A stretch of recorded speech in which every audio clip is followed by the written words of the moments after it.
നമസ്കാരം, സിറ്റി ന്യൂസിലേക്ക് സ്വാഗതം.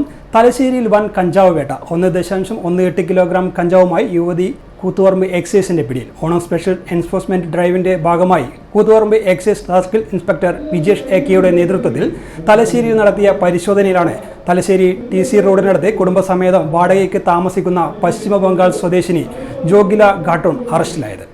എക്സൈസ് കമ്മീഷണർ സ്ക്വാഡ് അംഗം civil excise officer Ganesh Babu നൽകിയ രഹസ്യ വിവരത്തിന്റെ അടിസ്ഥാനത്തിൽ നടത്തിയ പരിശോധനയിൽ ആണ് പ്രതി പിടിയിലായത്. തിങ്കളാഴ്ച രാത്രി നടത്തിയ പരിശോധനയിൽ തലശ്ശേരി TC റോഡിനടുത്ത് കുടുംബസമേതം വാടകയ്ക്ക് താമസിക്കുന്ന പശ്ചിമ ബംഗാൾ സ്വദേശിനി ജോഗില ഘാട്ടൂനെയാണ് എക്സൈസ് അറസ്റ്റ് ചെയ്തത്. കൊൽക്കത്തയിൽ നിന്നും കഞ്ചാവ് വാങ്ങി കേരളത്തിൽ കൊണ്ടുവന്ന് ചില്ലറ വിൽപ്പന നടത്തുന്നതാണ് ഇവരുടെ രീതി. പ്രതിയെ കോടതിയിൽ ഹാജരാക്കി. Assistant excise inspector grade Pramod, preventive officer ഗ്രേഡുമാരായ Satheesh Velluvakkandi, Prajeesh Kottayi, civil excise officer driver Sajeev KK, Thalassery റേഞ്ചിലെ assistant excise inspector Sudheer V, civil excise officer Prasoon, വനിതാ സിവിൽ എക്സൈസ് ഓഫീസർമാരായ Aishwarya P, Beena M, civil excise officer driver Bineesh എന്നിവരും റെയ്ഡിൽ പങ്കെടുത്തു.